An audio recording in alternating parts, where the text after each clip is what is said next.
Hello. Welcome to Supernatural Selection. I'm your host, Kevin the Bastard. With me this week is Mike the Skeptic. Mike, how are you doing? I used to have better things to say here, but I've run out of gas. Hey. I know something you can say. What? Poop. That's so immature, Kevin. Jesus. We got a highbrow thing going here. Oh, you want to just say pee-pee? No. Oh, well, what do you want to say? Diarrhea. Cha-cha-cha. Diarrhea. Cha-cha-cha. Yes! Adults. And we've got Mr. David Davis. David, how are you doing tonight, buddy?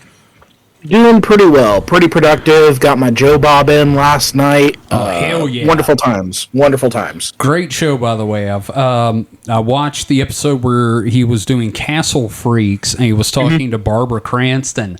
And that woman is a goddamn delight. I just want to say that. Barbara Crampton's amazing. Yeah, last night they bad. did The Little Girl Who Lives Down the Lane, which I haven't seen in a long time, and it's an amazing movie. Oh, yeah? And then the other film was Housebound, which I didn't like as much, but still had fun with.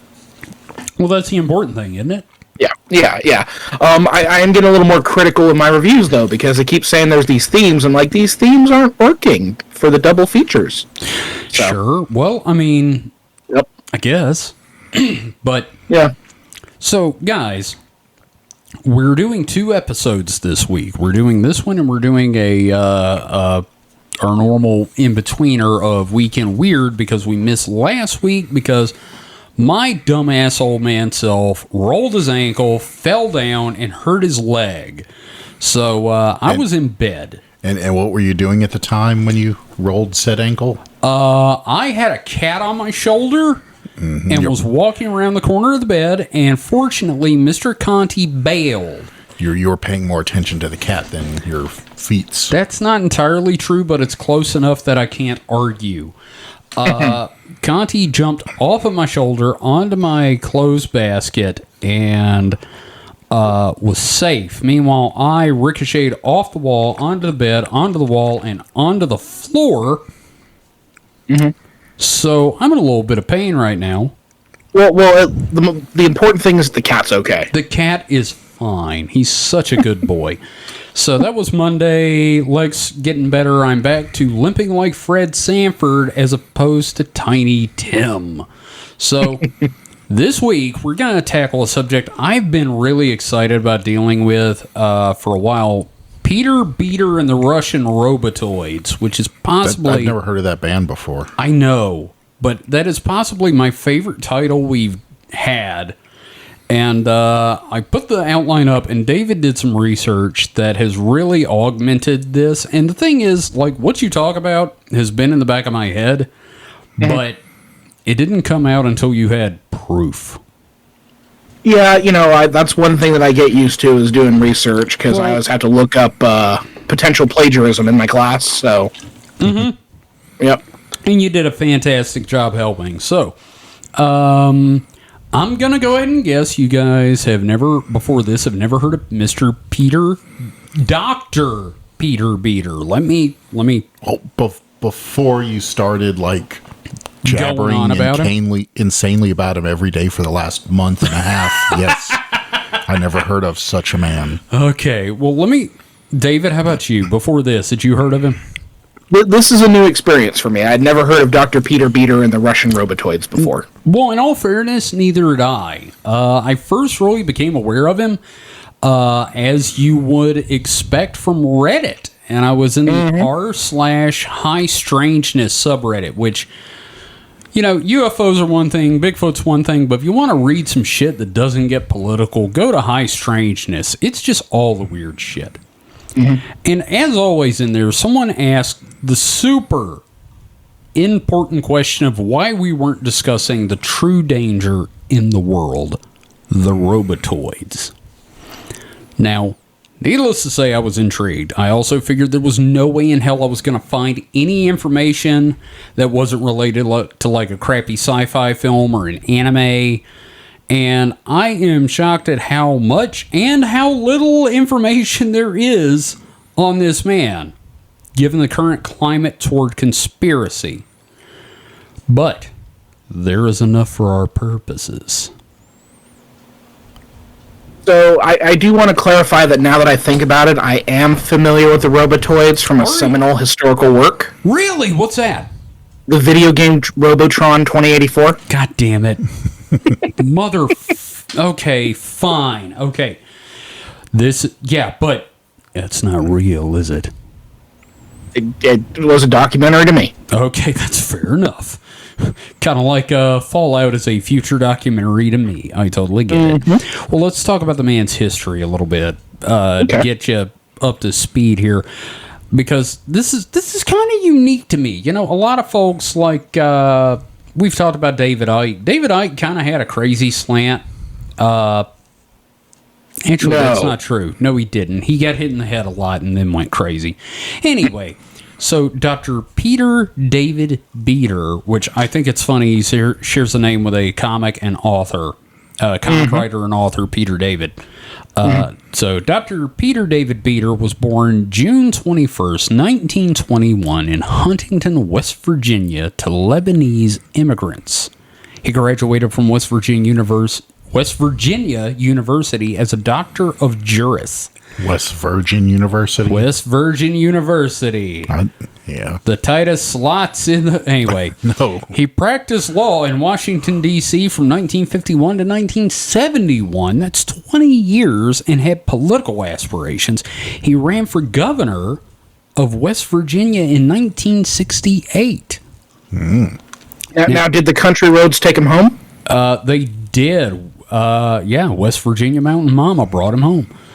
He advocated for the presidency of Governor George Wallace of Alabama, who you might remember from this famous quote: "Segregation now, segregation tomorrow, and segregation forever."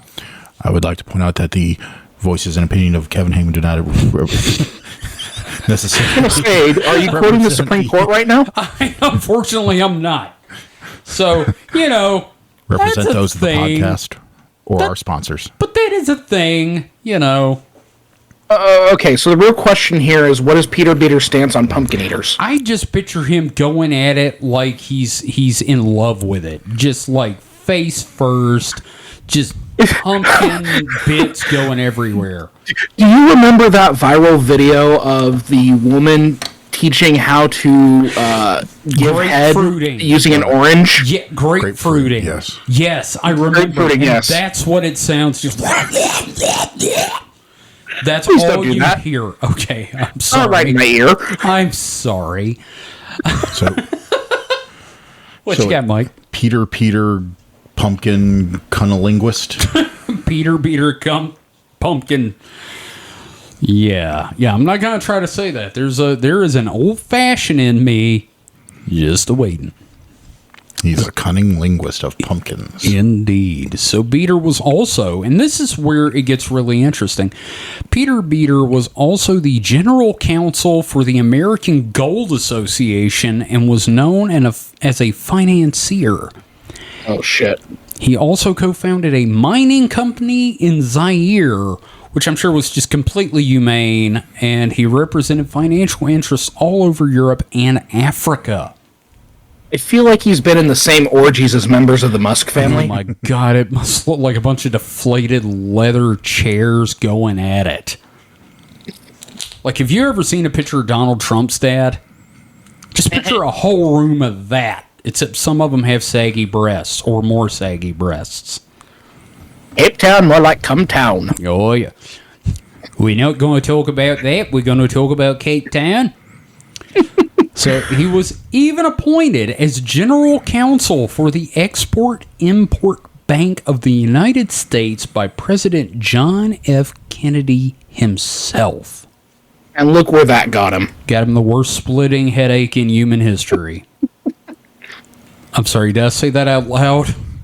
Again, I got an old-fashioned in me right now, so... Anyway, the point of all this, Mike... Yeah. What I'm trying to say here is that the man was connected, known, and quite successful. Mm-hmm. If that was it, might not be talking about him. Except for the whole George Wallace thing, of course. I'm concerned at the level of power and like the competence that this gentleman has illustrated. Nothing about this sounds good. No, because we wouldn't be talking about him if any of this was good. Now, here's where it gets complicated. That's my line, you son of a bitch. You can't steal other person's shtick. Fuck you, it's my show. Thank you for letting me use You are that. in the title, yes. Yeah, I mean, well, that's going to change eventually because this is really a product of the three of us in love. So, and we're going to have a shirt of that. So, I think all of us, it's like in Star Wars, everybody eventually says, I have a bad feeling about this. Mm-hmm. Well, there you go. To paraphrase Darkwing Duck, let's get complicated. I don't remember him saying that. I said paraphrase. Yeah. In 1973, Beater published a book called Conspiracy Against the Dollar, The Spirit of the New Imperialism. Christ. I know, this is already bad. He was convinced an axis of evil was going to destroy the United States. Any thoughts so far, Mike? None really. Okay. Well, this conspiracy consists of the following. Get your analyst on danger money, baby. Mm-hmm. The Rockefellers. Mm-hmm. The Bolshevik/Zionist Axis. I want to apologize, but you guys knew this shit was coming.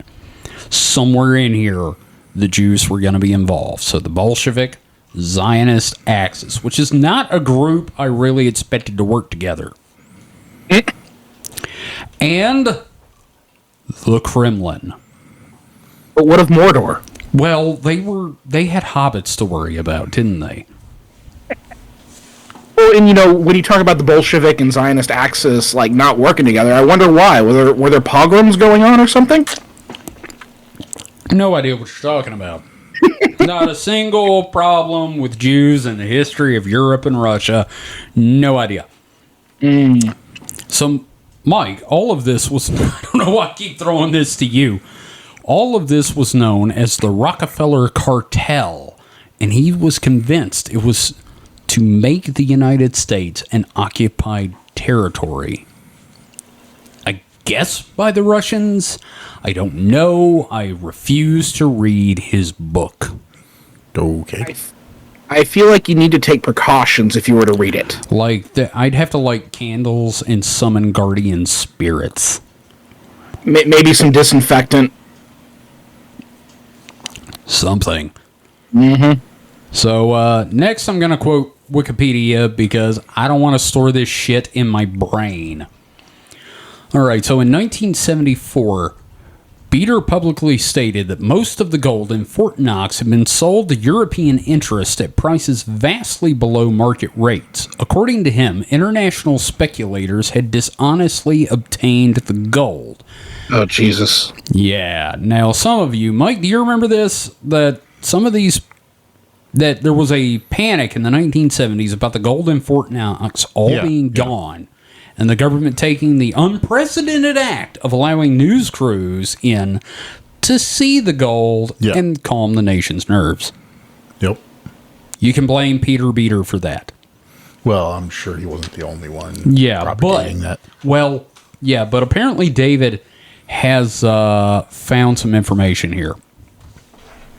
So, currency nerds are one of my pet peeves.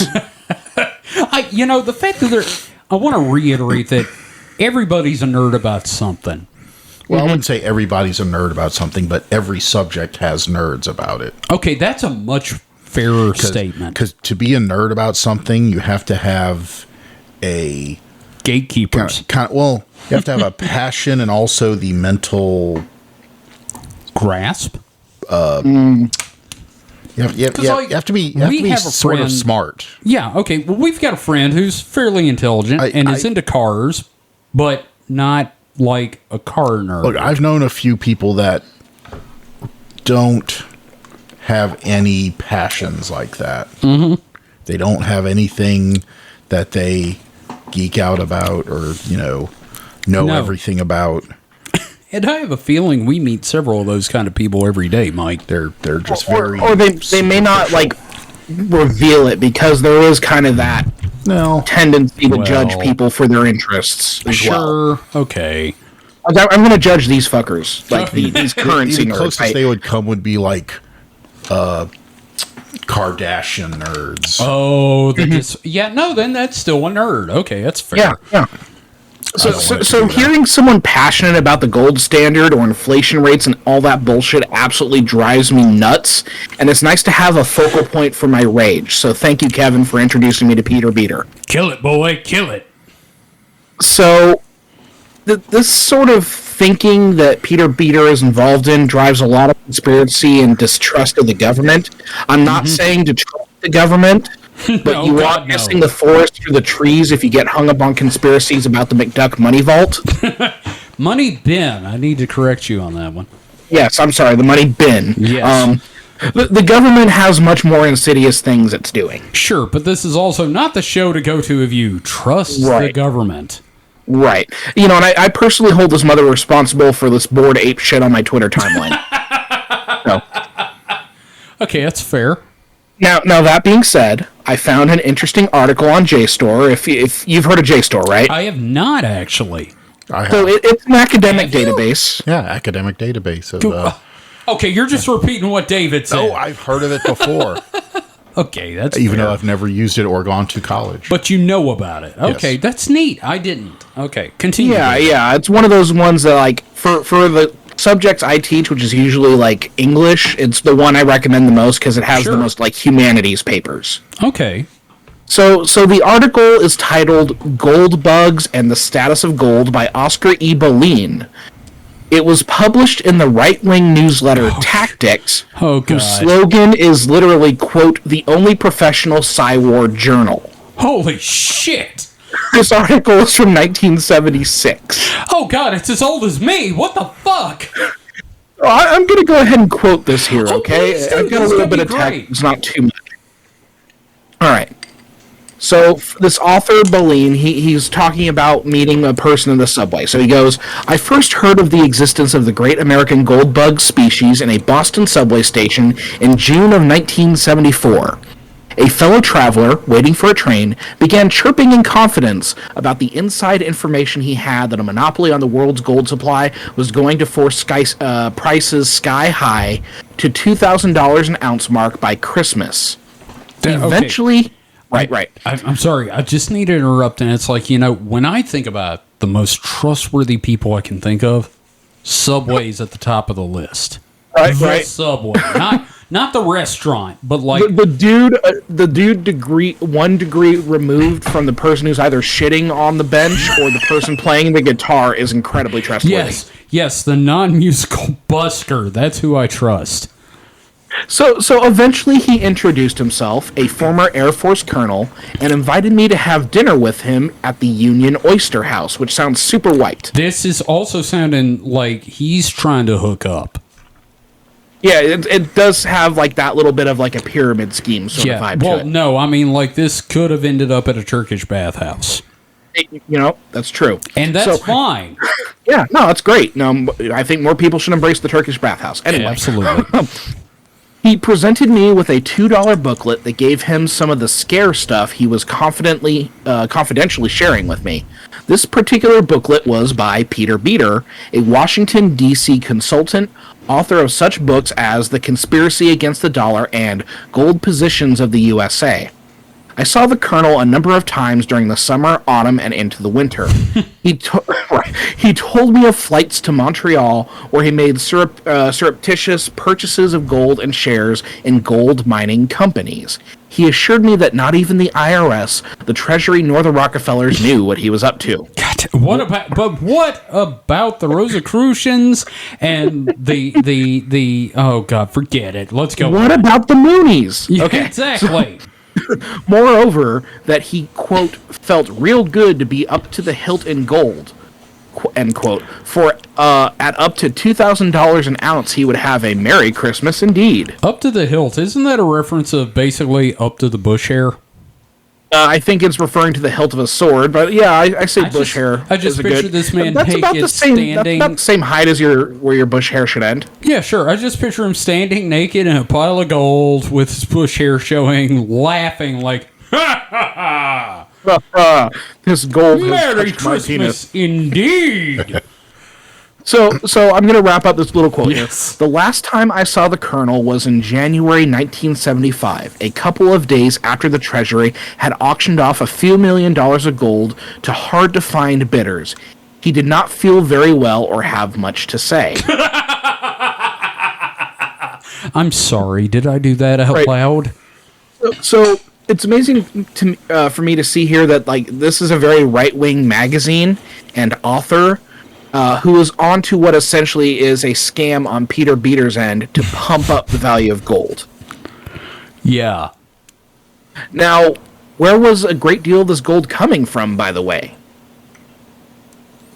The moon. I'm going to go with Zaire, where Beater had some mines. Yep, Zaire. This far-right fucking journal literally spells it out. I quote again. Oh, God.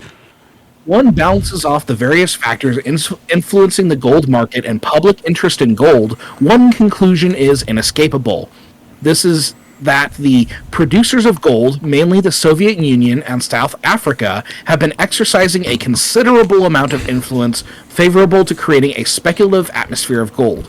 Gold prices have consequently been forced above all reasonable commercial values. What? This is all feeling very familiar. Isn't Almost it? like something like that's happening today, but I can't quite Like put my something finger you'd on see on television at 1 in the morning. No, more like something that bros are really into. I know, that too. My God. But I don't know exactly what. Yeah, I have no idea what you gentlemen are talking about, but You sweet summer child. The hypno bros, maybe? Hypno, is that it? cryptid bros, the ones who have Bigfoot. Yes. Oh, yeah, that's right. Yeah. They're into Bigfoot speculation. Cryptid bros. Now, your mileage may vary here, but it seems to me like Peter Beater was doing a terrible fucking job considering his ostensibly target audience was like, hey, this is a grift. I love this. Yeah, I mean, you're doing a grift. Eventually, the jig is up. See, I love that I went for the batshit conspiracy and you found like the real shit. So this is great. Now, Yeah, I felt like that was something we should probably talk about because, you know, as fun as Absolutely. what's coming up is, yeah, there's some insidious shit going So- on here. So Peter Beater was his era's Alex Jones. in a lot of ways, yes, except instead of prep buckets And dick pills. and dick pills and tactical flashlights, it's gold. well, no, it's- Alex Jones hawks gold too. Oh, does he? Are we I don't going to watch cover that Alex motherfucker. Jones at some point? We've got to. Both Limbaugh and Jones had big gold, can we do- invested Burn the gold. frogs gay. Can we do like the trifecta of Jim Baker, Alex Jones, and that other guy you mentioned? Who was it? There was someone else that got mentioned. Right. Like in the outline, or No, that we were just talking Just about. talk about Alex Limbaugh. Jones, Limbaugh, and Baker. I think we need to do a trifecta episode of those three assholes. But pretty much anyone that pitches to conservatives and preppers is on the gold train, because when the economy collapses, that's all that's going to be worth anything is gold. Gold, you have to trade gold for to your buy rice. these buckets. Not your skills or food Hey, or I gotta- medical supplies. No, gold. Mike, I got a crazy idea. Let's buy a Baker bucket and see what's in it. No, No? because it's just like a bunch of rice and beans. I can eat rice and beans. I'd rather So get a I case of have MREs. 2 of those in my closet because my parents gifted them to me. Oh my God, I'm sorry. You Yes. have got to do an unboxing for us on the show. I've got about a dozen MREs that someone gave to me, but I asked him for them. I was like, Yeah. Just, You're you know, like, we're gimme. We're in the hurricane area, so it could come in handy. Can we have Mike review MREs on the Patreon? I think that would be great. If we get the money so I could buy new ones. Get him on video, just trying it. Just look at his sour face as he's trying You this shit. heard it, It's like, folks. You want to watch Mike eat some shit. Me and Mike eat some shit. Hey, you know what to do. I watched Steve 1989 MRE info. I've seen that Yes. guy. Yeah, but Great we channel. want to see your face. Yeah. Okay. Face reveal. It's going to get trending. Okay, before we go forward, I want to say, David, I want you to do your bit about, I feel like you could buy these on Amazon, and then I'll play the YouTube video, okay? Okay. All right. Now, let's talk about his tapes. Now, I feel like you could buy these on Amazon, and that the recommended products would include the Turner Diaries. You're not wrong. Okay. Oh man, I was hoping for like sexy tapes. No, you weren't. Not at this man's age. Now, these were starting in 1975. Beater started releasing the Dr. Beater audio tapes, which does really sound like fucking sex tapes when you say it sounds like a mixtape, like a really bad mixtape. Dr. Beater, the hottest DJ on the block. Dr. Beater gonna drop the mad sick bass. That was terrible. Yeah, Kevin, don't give up your day job. Boxing ain't your future. No, it's not. So for a mere $60.50 in 1975, every 3 months in 70s money, you could get his audio letters in the mail. And he released 80 of these motherfuckers between 1975 and 1982. Now, I did the research. I'm not going to say I did the math. I'm terrible at that. Yeah. But adjusted for inflation, that is $320.64 every 3 months. Yikes. Now, Oh my God. That's almost comparable to my video games I never play. I know. That's like how much we spend on Steam, isn't it? Imagine how much he'd be cleaning up on Patreon. Oh my God. Hey guys, do you want to hear our audio tapes?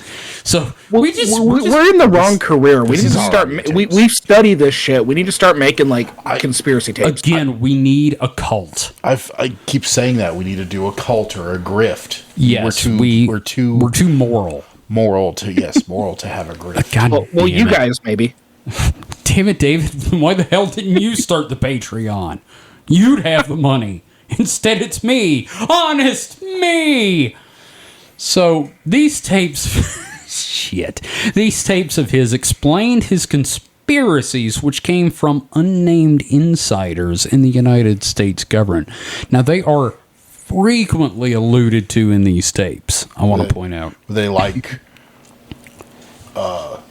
long sphincter and... I don't know. Just try and go for a deep shallow deep throat. Shallow neck. Yeah. So, let's see here. Now, I could explain all this, of course. And I will explain some of this, but I really need you guys to hear this for yourself. I mean, it's one thing for me to talk about Russian Robotoids. Oh, that's funny. My favorite Atari game. And replacing Jimmy Carter. Funny. But it's another to hear it from a grown man with a reputation that appears to believe it. I call bullshit.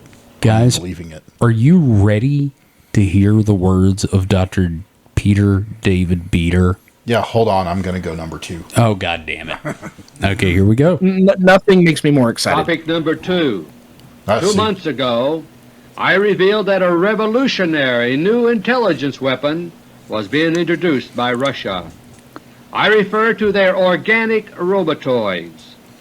These are man-made, robot-like living creatures, perhaps best described as computerized animals.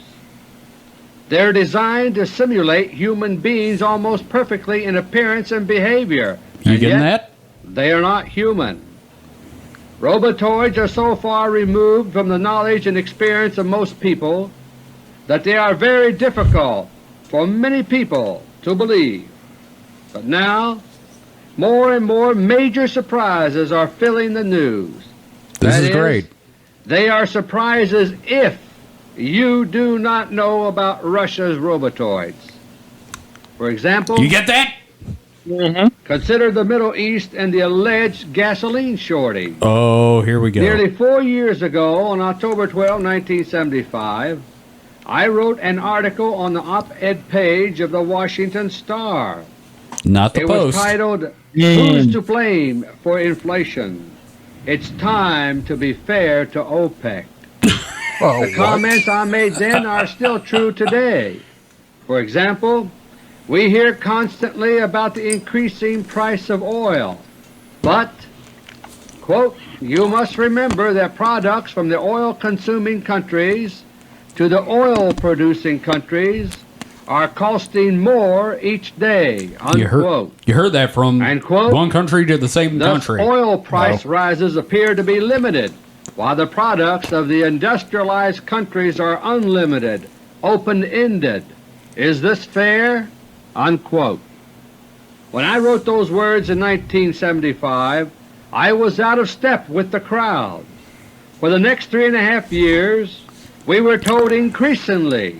Now, okay, I've paused. We're going to skip ahead and see if we can find something about Jimmy Carter. Well, he did say from the Okay. oil-consuming That countries was, to the oil-exporting once again, countries. I blame the old-fashioned.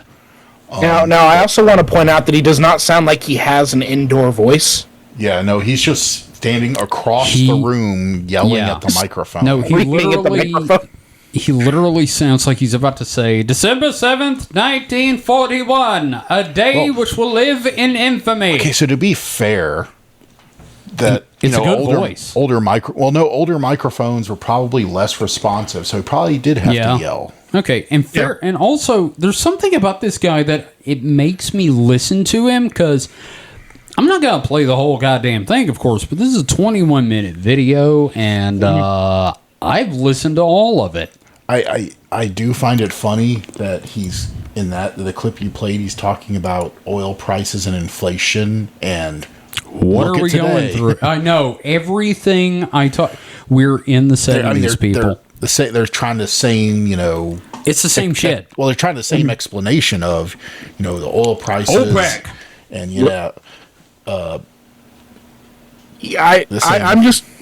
I'm imagining a sticker with a little robot pointing to the gas price and saying, "I did that."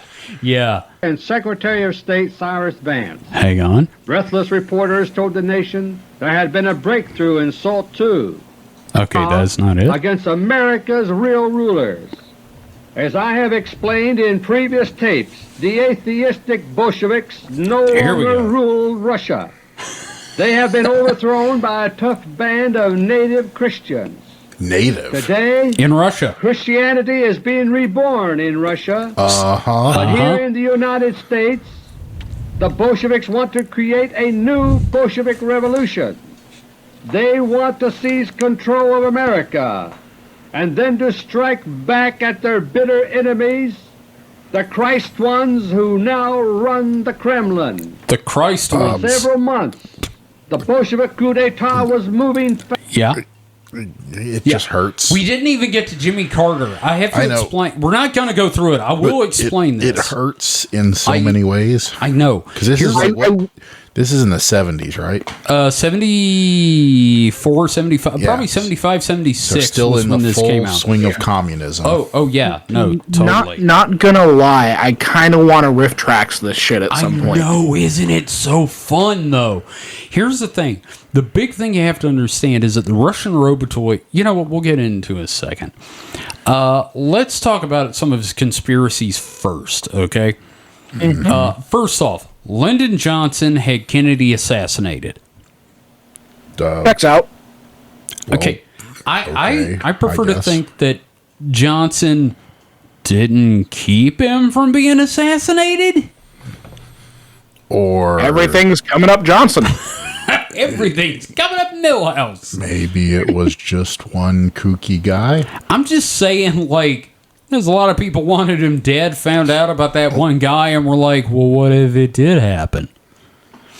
We're not going to get into that. We'll do an episode about the Kennedy assassination eventually.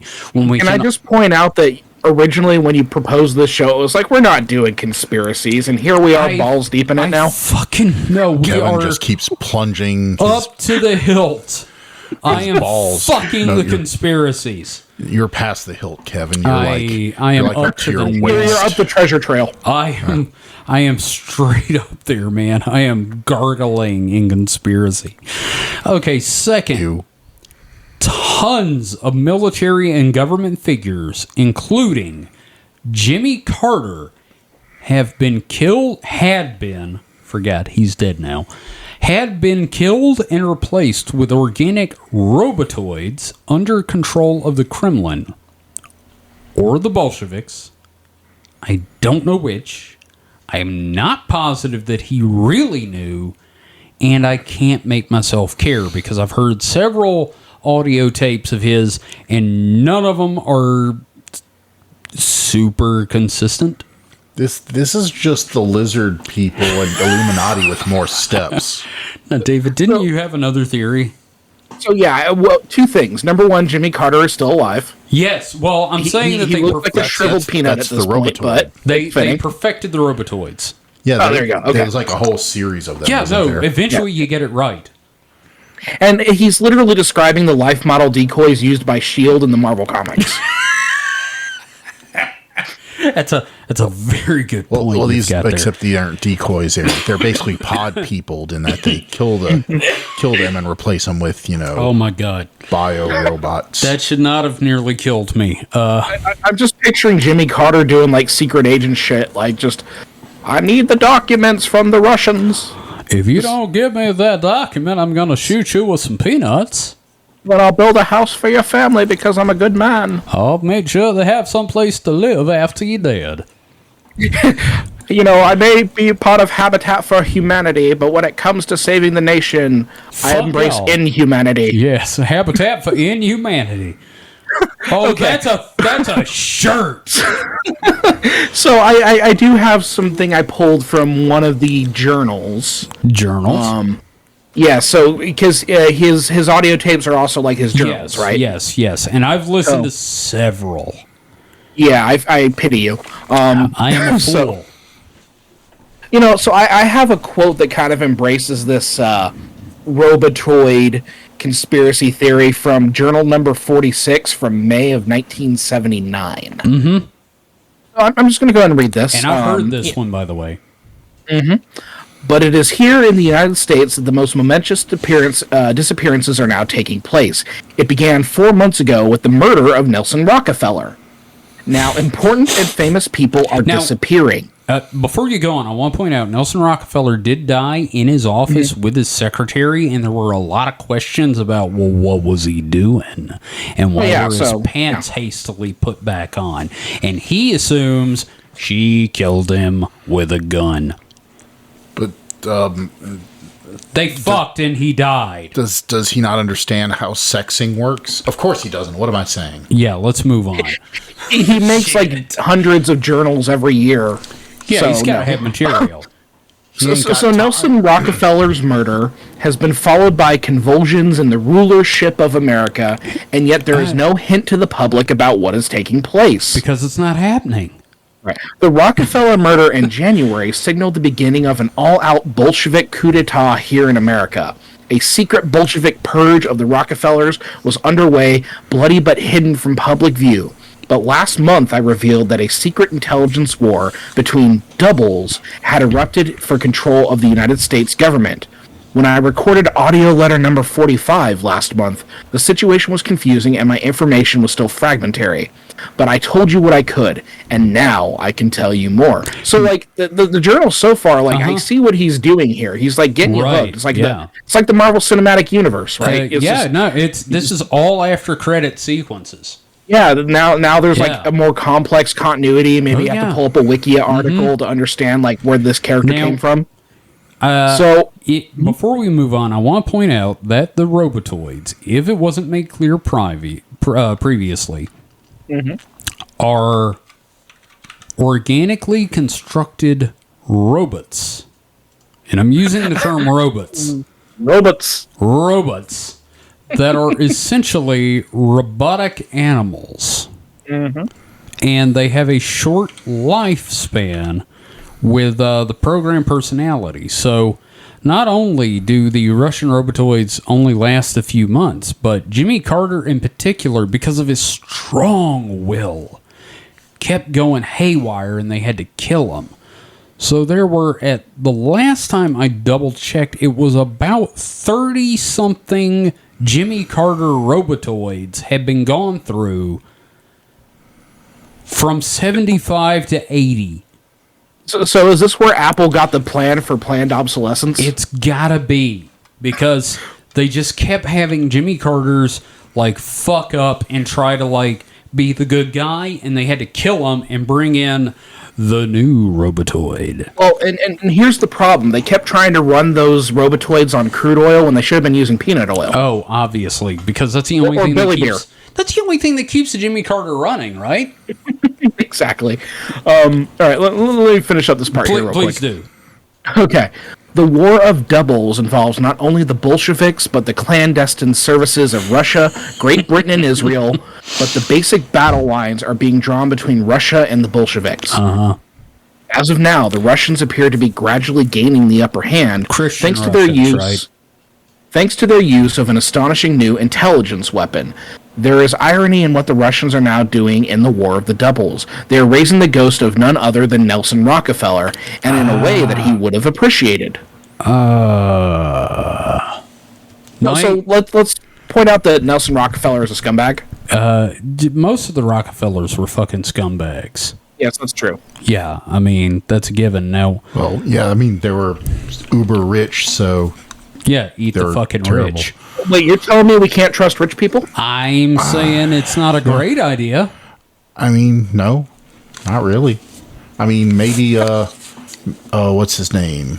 Keanu Reeves? No, well, but I was thinking more of Warren Buffett seems to be an okay kind of guy. He's kind of okay, but you know, I still don't trust him as far as I can spit him. But, so, all this... Once again, everything in here sounds so and feels so familiar. It's like all this description is just a reflavored and rejiggered, or not. This isn't, but stuff happening today is basically this all over again. Mm-hmm. I think this guy founded QAnon. We're gonna get to that before the end of the episode. I'm expecting the Robotoids to reinstill Donald Trump any day now. Now, believe it or not, because they're gonna, subvert the government. This guy has no direct link to QAnon, but we're gonna. Well, I know he doesn't, but it's the same brainworms. It is. Mm-hmm. Now, all that was said in the middle of a list. Everything we just covered was in the middle of a list. Now, his third conspiracy, Patty Hearst was kidnapped to stop the publication of the truth in Hearst-run newspapers. Because everything's connected. Nothing ever happens. Yeah, no, it's all... That's the thing. If you're a conspiracy theorist, it has to be connected. You have to wrap those red bits of yarn around every single thumbtack. Oh, you've got the Marvel Cinematic Universe. Yeah, you've got the yarn. You have to do it. Now, fourth, the Rockefellers made the U.S. government give the USSR our nuclear secrets because there were no spies, because I guess they're already in charge or something. I'm still really confused about the role of Russia and the U.S. and the Bolsheviks. Mm-hmm. Yeah, consider... Yeah. So Russia didn't have a bomb... No, before. No bombs. Not a single bomb. The Rockefellers did it. It's all them. Now, fifth, we have weather-changing lasers, which meant the the USSR has them too, because again, reasons. Well, China does have that hurricane gun after all, so it's only fair. I guess. I mean, we got to give them something, right, Mike? No. Okay, here's the one that really blows my goddamn mind. You ready for this? Hold on to your ass cheeks. 6th, Jonestown. Let me let that sink in for just a second, shall I? Jonestown was a cover for a joint U.S.-Israeli op to take out Russians in Guyana, and the massacre was a cover for the casualties. Are we talking about those Russian casualties? I don't know. I didn't know. I didn't know the Russians employed, African American men and women. I'm just going to go ahead and say I don't want to believe that Mr. Muggs was an agent. Their pet chimp. Yeah. Oh my God, Mr. Muggs.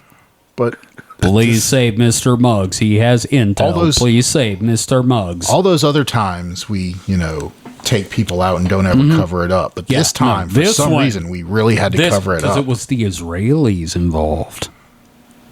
Nothing covers up clandestine operation quite like a very public and brutal massacre. Yeah, mass suicide. The Israelis have a vested interest in Guyana, too. Well, there were Russians. It's the second there. Holy Land. It was the Russians. It was the Christian Russians, and we're the Bolsheviks, and they're the Jews. I don't know where this is. I haven't properly determined this God damn it, this pisses me off. I have not determined this man's opinions toward Russia, the U.S., the Jews, the Bolsheviks. Who are the good guys here? Oh, no. I can get it totally. You know what it is? What? They're all shit. That's his opinions. Just buy gold. Yeah, we've always been at war with Oceania. I am so goddamn mad at this episode, and I helped write it. The Russian Christians are bad. The U.S. Bolsheviks are bad. Apparently, the Israelis are bad.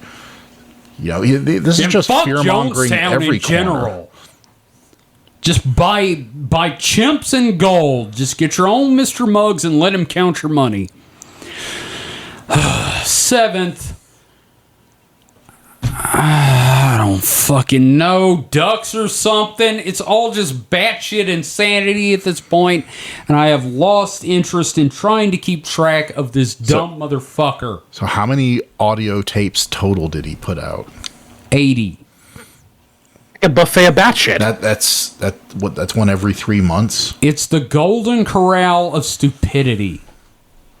Yes, it's something like a tape every 3 months. So that's several years. And this is double-sided tapes. Bullshit. That's like 2 hours. Bullshit. Yeah, well, it's in the past, so it's bullshit. It's bullshit. Okay, fair enough. I'm just picturing some white dude getting the mail in the morning. He comes in, excitedly bursts into the bedroom, and he shakes his wife. He's like, hey, honey, the new Peter Beater tape dropped. And he looks at the spot in the bed where his wife was. He looks at the closet where his wife's suitcase used to be. All he's doing is just running in and talking to a mop. No. I like the sadness of the fact his wife just left him. Hello, Doug. Because he wouldn't shut up about Peter Beater. It's better than the alternative that she was in it. She was in Beaten On. Maybe she was a Robotoid and hit her expiration date. Oh yeah, and she just went fucking nuts, jumped out the window, and ate the rose bush. So let's talk about the aftermath of this motherfucker being alive, shall we? Because I don't wish death on anybody, but this guy's already dead, so let's do it. Or so that's what he wants you to think. No, there are no conspiracies that this man is alive. Yeah, that's the way he wants it. God damn it, Mike. Don't be that guy. There have been a lot of massacres since, so they're probably covering up his operations. Oh, yeah, no, Waco was totally fucking Russians. I'm just going to say, it's probably a good thing this man died in 1987 at the age of 65. Because it was kind of before a lot of your modern conspiracy stuff really took hold. I mean, some of it was starting, but he died after he stopped the tapes. Yeah. Because someone on Reddit pointed out that if this man was still alive, he would have been in QAnon, he would have run for office, and he would have won. If he was still alive, he'd be 110. Yeah, okay, but I mean, if he had been born later and done this. Now, there's a few punk songs about him, but he doesn't really have the revered place in conspiracy as your Bill Coopers or your Alex Joneses.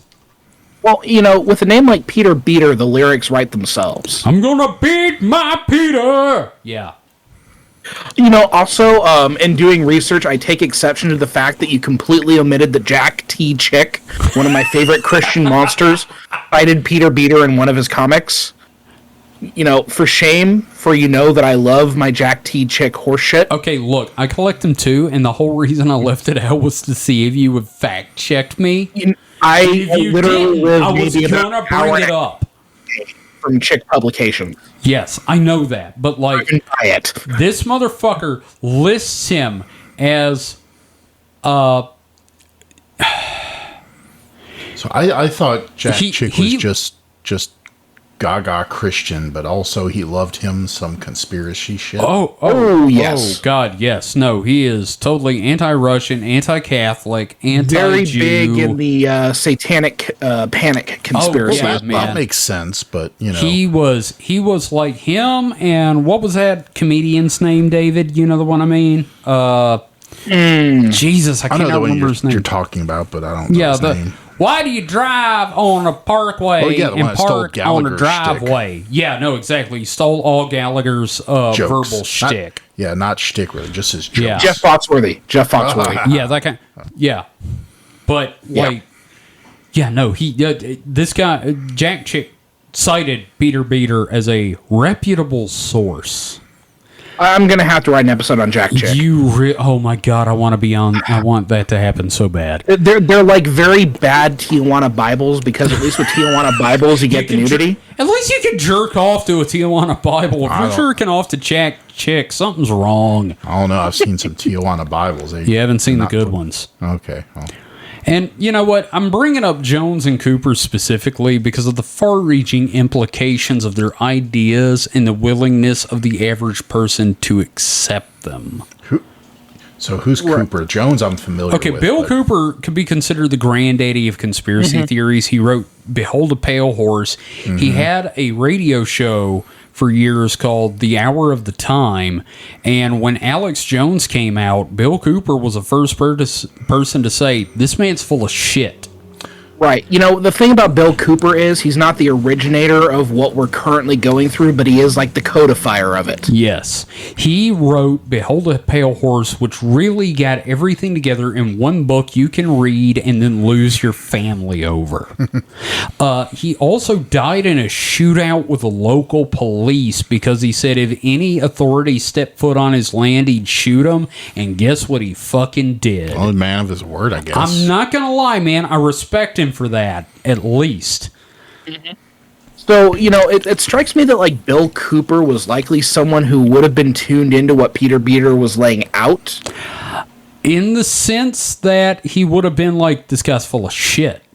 Right, yeah, because I haven't seen much in the way of Cooper mentioning him in his own writings, but I also kind of find it hilarious that the idea of, like, Pale Horse Cooper being like, this Russian robot thing is too weird even for me. Yeah, no, totally. Cooper... Here's the other thing, like, Alex Jones is an entertainer and just spreads bullshit to make money. Cooper was a believer. Yeah. He didn't just write bullshit. He rewrote what he believed. This is a man that saw UFOs dipping in and out of the water when he was stationed on a submarine, and says that he stole access to all the UFO files and crazy conspiracy shit. So he is definitely somebody we have got to go back and do an episode about. I lift my moratorium on conspiracy theories because holy shit, this is amazing. Well, and the other thing is he's also kind of there is an unfortunate trend in like ufology where there is like a more conservative bent to it. He is also, and it's solely on his back. He is seriously responsible for the idea of the military alien industrial complex idea that the government is closely working with the lizard men or the greys, depending on who you want to go with. He was the one who sounded the drum on like the fluoride and the tap water thing. That whole like arch conspiracy, like the government can't do anything that's good for us, therefore everything they're doing is evil. that sort of thing. He also is the Them person. evil roads, I tell you. Yeah, well, he also was the one. Oh, I can't remember. We'll go into it in detail in a future episode if that's cool. Okay. Now, even today, the number of people finding that YouTube video that I played earlier and are asking, is this true? What do I do if it is true? Oh my God, what are we going to do? Is really troublesome because it is a non-zero number. If it can convince one person, then that one person can convince others, and then them others. It is a mimetic contagion. Right. So hence the inherent danger of platformers like Joe Rogan, but that is a topic for another time. Oh, yeah. I mean, but So- that's why I like what we're doing, because we're like, okay, here's some shit, but this is bullshit. So here's kind of the problem: is you can't control for that, because I know that, no but matter what you do. Look, Slender Man has shown that there are people that will see the most outrageous shit that isn't even put out there remotely as real. the truth. It's not. No one says it's the truth. I mean, sure, there was some jokes about Slender Man being real, but And they did post it on fucking Coast to Coast AM as a joke. but people will believe shit. They'll just find something that, I don't know why, it like sparks something in them. It strikes a chord with them. I'm telling you, man, it turns them furry. I don't know. But look, let's not shit on furries. They've kind of become heroes. Okay? There's all these things that the human mind is really complex. Well, and I really see this as proof of the collective subconscious, because it really feels to me like a mimetic contagion, an idea that is a virus that spreads through the human consciousness, and people, when it's in there and they see it and they catch it. That happens with everything, though. I mean, I know, but you can't just it doesn't say disprove my theory. You just said a bunch of words that don't make any sense. They do to the people that listen to this show, I assure you. But what it is that a person has a hole in them, and this thing filled that hole, Mike? and it makes them happy for some reason. Okay, this is what they call the God-shaped hole.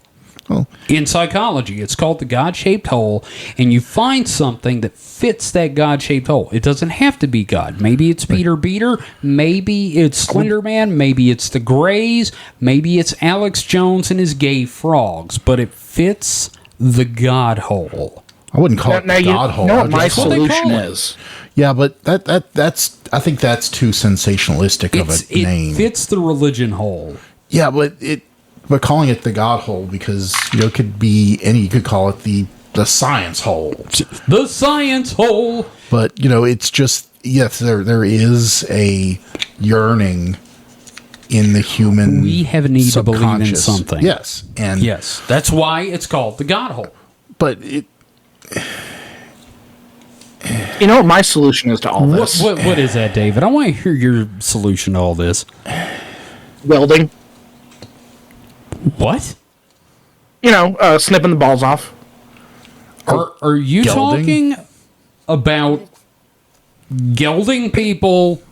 So that I'm just saying, if you're a Joe Rogan listener, maybe your testicles are better off not being part of. We do not stand by the opinions of Mr. David Davis in this. We're going to move on, because that sounds a lot like fucking eugenics. What the fuck, dude? I wasn't. You moved to Kentucky right the fuck now. I wasn't. I'm just fucking. I just fucking with y'all, but okay. Yeah. I'm just going to end this with, we have to drag this shit into the light.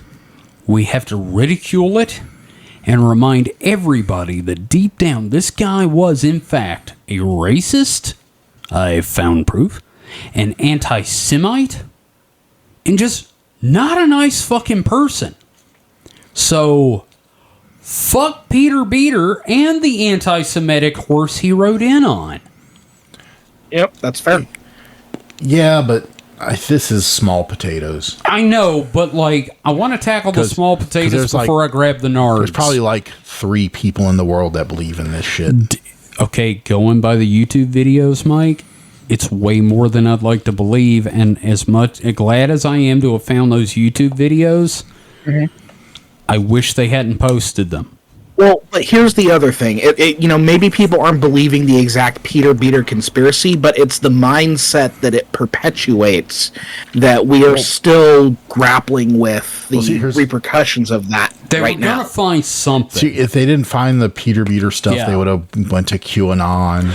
Or Alex Jones. But things like Alex Jones and QAnon and that sort of stuff also have their root to a large degree in Peter Beater. Oh yeah, they do. Absolutely. This is the origins of a lot of what we're dealing with today in a lot of ways. There'll be the next thing. Right now, QAnon's on the wane, just the same way that Flat Earth was. So there's going to be another thing coming up that they latch onto. We just haven't seen it yet. No, it's just a matter of finding the next thing that takes 2 years to turn out to be completely wrong.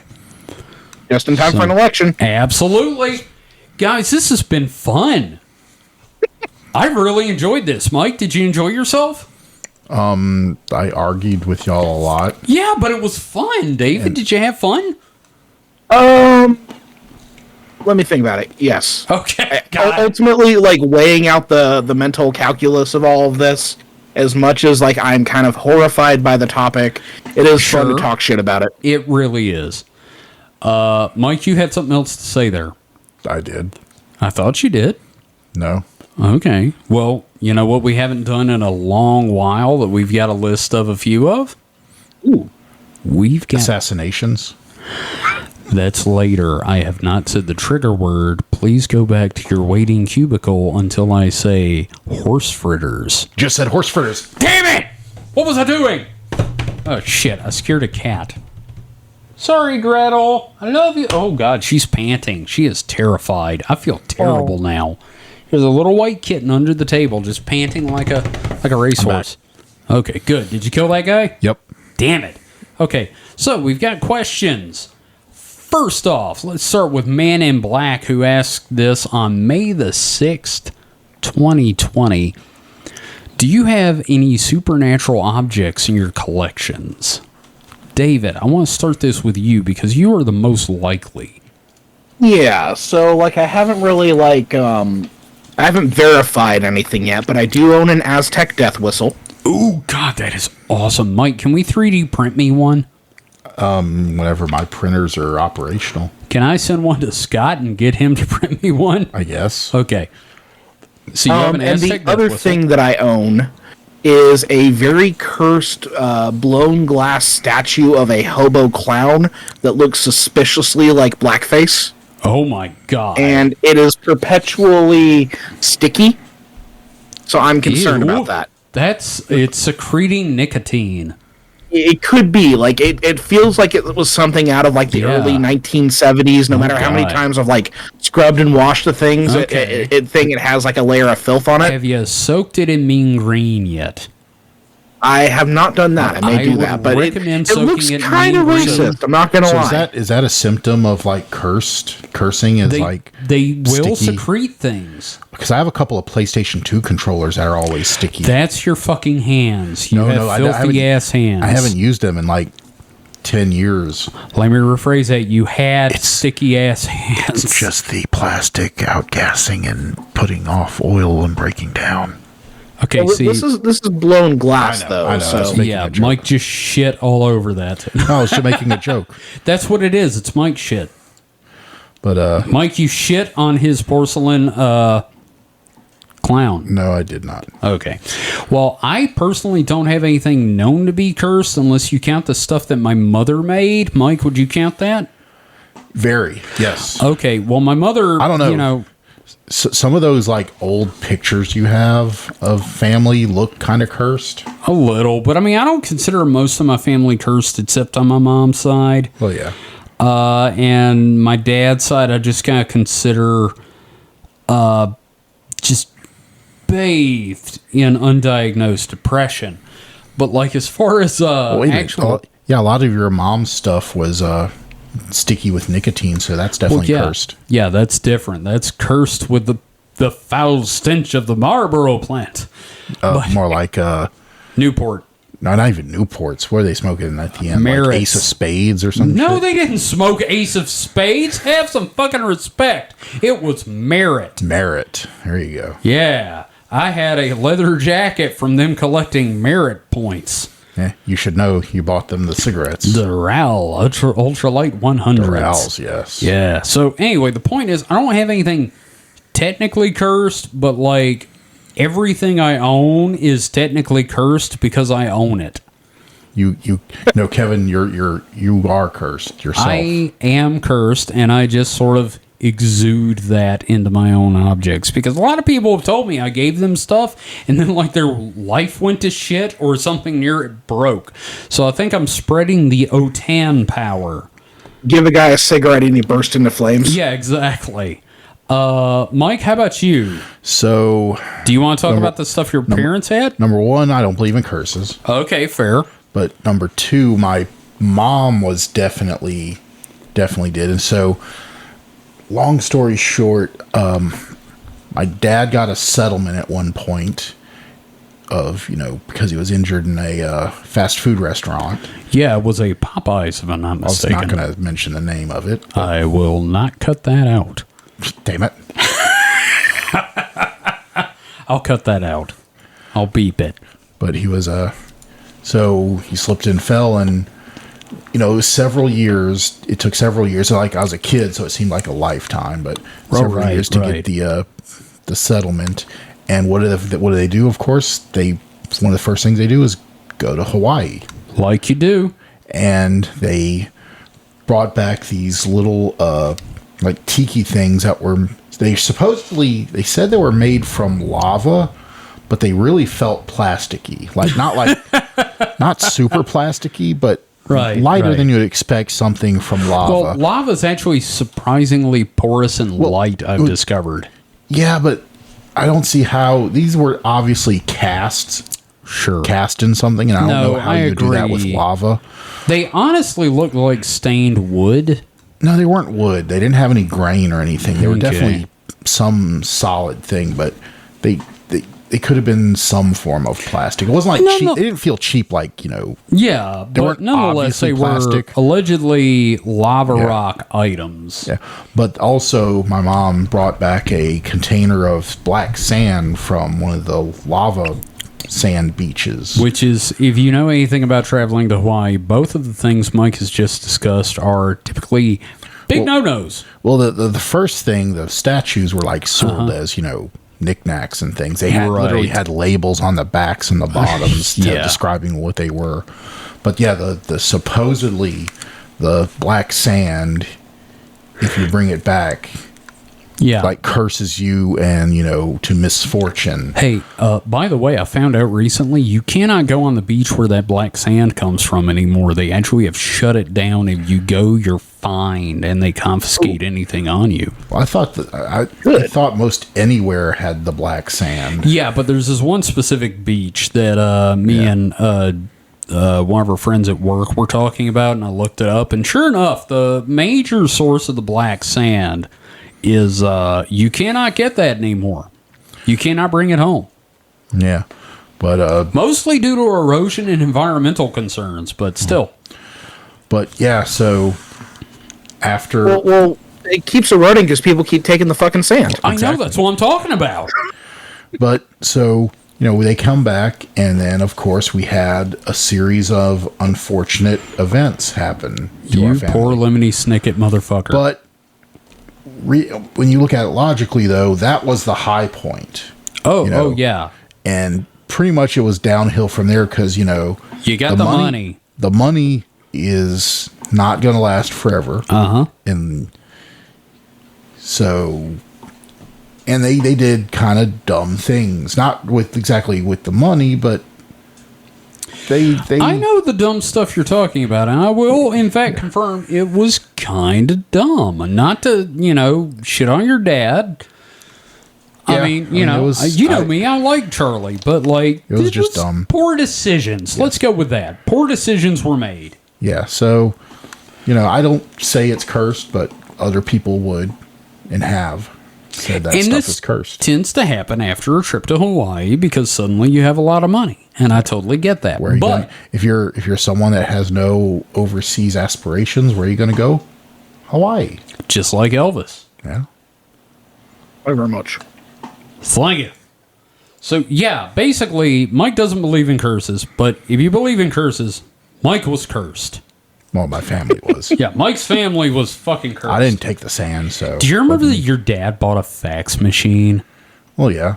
I just and it was wasn't it for like the business with the York peppermint patties? No, it was just a fax to have a fax machine. Yeah. Okay, I just remember being pelted with York peppermint patties because of one of our friends and being like, "This is exceptionally painful." I shy away from calling him a friend. An associate of ours, yes.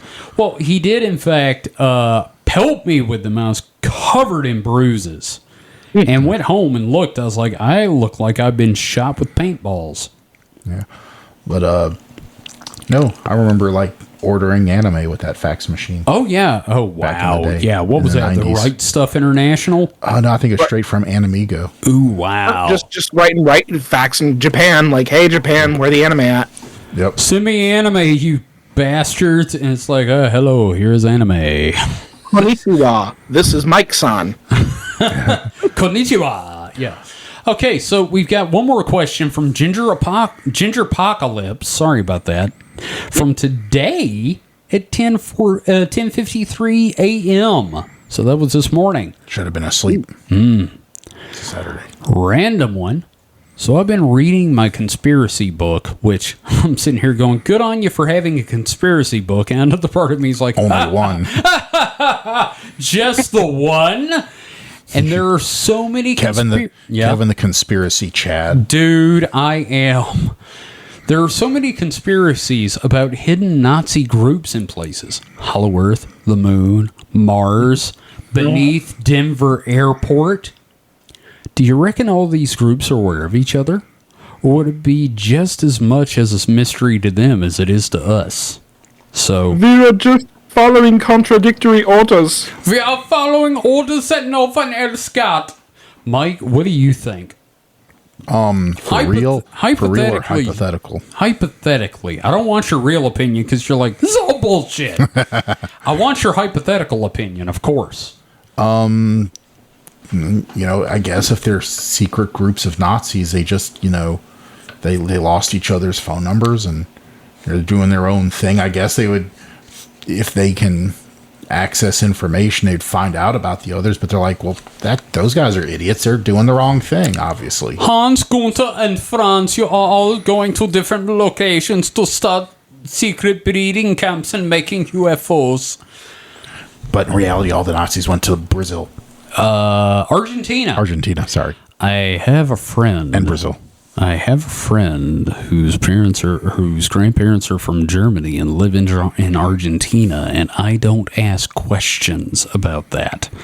So, what their opinions are on camps. Or where they were during the war. Perhaps it was camps on learning how to think more clearly. I'm going to shut up. David, what do you think about this? I think the Nazis are a good seasoning. Like, if you got a conspiracy theory, sprinkle a little Nazism on it. Oh, like Salt Bae? Yeah, just a guy with a bunch of blonde-haired, blue-eyed Germans. Just sprinkling a little Nazi conspiracy. Old Bay. Yeah, Nazi Bay. There you go. But do you think they know about each other? In this scenario, I feel like I think so the Nazis are interesting to me in the sense that I think sometimes they're given way too much credit for being, because when you get down to it, their leader was literally like fucking strung out on amphetamines. Yeah, I saw it. And like the leadership was always jockeying for position, and part of the reason the German army lost was because they could not get their shit together, and they made really dumb decisions. Hitler made a bunch of stupid decisions. But I saw a clip recently from the Olympic Games with Hitler sitting in his box, just like rocking back and forth. Oh, motherfucker was like jumping just up and down, give me I need my stuff, man. Yeah, Where's my stuff? Give me my fix, man. Give me my fix. So I'm going to say that like there were probably I don't know if they were organized to have so many different operations. It's probably something like if we're treating this seriously, hypothetically speaking, if this were real, considering that Hitler's inner circle are all jockeying for position and influence, this just sounds to me like they all kind of went and did their own thing, and they're the band broke up and led to a bunch of other acts. Okay, I'm going to go with my theory. You want to hear this? Is kind of interesting. I think that I think none of them are aware of each other, but for a very different reason. I think Hitler gave individual orders to individual people to set up these camps. It's a prank, bro. No, survival of the fittest, whichever group survived. I do like the idea of Hitler just kind of fucking with, like, Himmler and his inner circle. It's just a prank, bro! Or the fantasy. It's a social experiment. The fantasy that the Germans had enough resources to stretch themselves that far and go to the moon. Yeah, the front may be collapsing to the east and west, but god damn it, we're going to go to Antarctica. We're going to go to Antarctica. We're going to go in the hole. We're going to build geothermal. Yeah, we have all that money. All without, enough crude oil to make engine oil and gasoline. Mm-hmm. Absolutely. Totally. The Germans did pioneer early synthetic oil technology because they had no crude oil stock access. Again, you're getting realism stuck in here, but I think that Hitler would have told 3 or 4 or 5 different people to set up this thing as you're the only one I can trust with this operation. And then it turns out to get 5 other people to do it and told no one that it was happening. I think it was all a social ploy, like Hitler was Vault-Tec. Fair enough. Okay, that's my theory. So, it's been a fun episode, man. We have talked about some fun stuff tonight. I am happy. So, have we got anything we want to close with? Mike, you got anything you want to talk about before we close? Yeah, so in my 20-page thesis... Oh, fuck. Kill him! Murder! 20-page thesis. Jesus Christ. What is it? Who are you, the Unabomber? No, that's a manifesto. Okay. Oh, yeah, just don't call it a manifesto or they'll be after you. My 50-page manifesto. Damn it! So, David, have you got anything you want to bring up? Just kind of throw it out there that we are going to start opening up a new way for people to potentially advertise with us and everything like that. Keep an eye out for that. Mm-hmm, partly because we want to look more professional, and partly because, God, fucking Twitter, man. Yeah, holy Twitter, pretty crazy banned. What's going on there right now. We both got kicked off there for a little bit. Yeah, and then I've got a couple of exciting episodes in the works. I've got some ideas, biblical stuff. I'm reading the Bible right now, and holy shit, have I got some ideas. I should read the Bible again. It sounds like a laugh. I tell you what, man, if you go... Okay, first off... Before you do it, David, I need you to go and read Zechariah Sitchin first and replace any time someone says name in Genesis and the early Old Testament and replace it with rocket ship, okay? Sounds like a plan. If someone says we will build a name for ourselves, it is rocket ship, okay? Just remember that. And after that, it just becomes the Bible again. And you're like, oh, okay, well, that's fine then. But, yeah, we've got some fun stuff in the works. We've got 2 Patreon episodes recorded. We're going to record a couple more. I want to record several with Mike. I'm looking at you, Mike. You going to deal with it, Mike? Can you deal with it, buddy? I've got something that day. I got a previous engagement. You don't know what day, Mike. You don't know what day. I do know, and it's full up, man, with my business. Your business? My business. It's going to be his business. All right. I'm doing the show. That's about it. Thank you, everyone, for listening. All you folks that have been picking up the cards from the store and listening and been commenting, thank you so much. I really appreciate you listening. I know Mike does as well. David, I'm sure you do as well. I need to get some business cards. Take them or leave them. Oh, fuck you, kidding. man. What the fuck? I do need to get you some cards, though, so you can start spreading the word, spread the church of Supernatural Selection. If you would like to join our Patreon, which is slowly but steadily growing, and get some bonus content, or you would like to just donate or comment or join our Discord or anything, you can find links to that and our social media and listen to episodes on the website at supernatpod.rocks. We also have now Kevin, can we mention that new patron, or is that a private thing? I think we're gonna wait until June when the first payment goes through, because it's typically how it works. You don't get the rewards until we get the money. It's a hostage situation. But we do have a new patron, and we're excited about that. And we will announce it at the end of the month when the money comes through. So remember, we're holding you hostage until we get the money. Please join, and we will announce you on the show. Every new Patreon will become the king and or queen of the podcast. Isn't that awesome? Tell me it's awesome, or I will shit on the hood of your car. Don't say anything. God damn it, motherfuckers. He can't reach me, so I'm good. I'd worry about yourself, Mike. Damn it. He has to buy a plane ticket now. Mike, I'm going to throw He-Man at you. I'd like to see you try. Actually, I will completely miss. So let's move on. Thank you again for watching. Fuck me running with guns. Thank you for listening, everyone. Or watching on YouTube. We really appreciate you listening and or watching on YouTube. Thank you, Mike. I need to get back to getting those uploaded. Or reading the transcript that doesn't exist. There is no transcript, and as far as I'm concerned, there won't be until we have paid employees. No culpability at all. No culpability. 2175 hollow transmission into your brain. What the fuck? Yeah. Are you okay, Mike? Yeah. Did you just stroke out? What happened over the year there, 2175, the hollow transmissions directly into your brain. You said 20. I heard 21.7. I was like, I said 2175. I missed that. I was like, there's more than 21 hours in a day, Mike. What planet did you spawn on? Beaming that sweet, Venus? sweet supernatural selection directly into your cranium. Oh, yeah, you're going to hear my sexy, sexy voice telling you all about the lizard people and how they're going to come up and wrap around you. Anyway, whatever thank you for format listening. You enjoy us on? Quote, unquote. So, thank you for listening. We will see you guys next week we'll see you later this week for a new Week in Weird. And from what I understand, we're going to have a special guest. Mm-hmm. Which will Tupac begin. Shakur. Oh, wait, no. That's next week. Or the week after. The Robotoid of Tupac Shakur. Yes, the Russian Robotoid. The Robotoid's the one that got killed. No. No, Mike. We're not going there. I'm not touching that with a 10-meter cattle prod.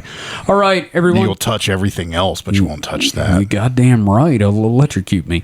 Anyway, thank you for listening. We will catch you next week. So until then, stay safe and stay frosty. Goodbye.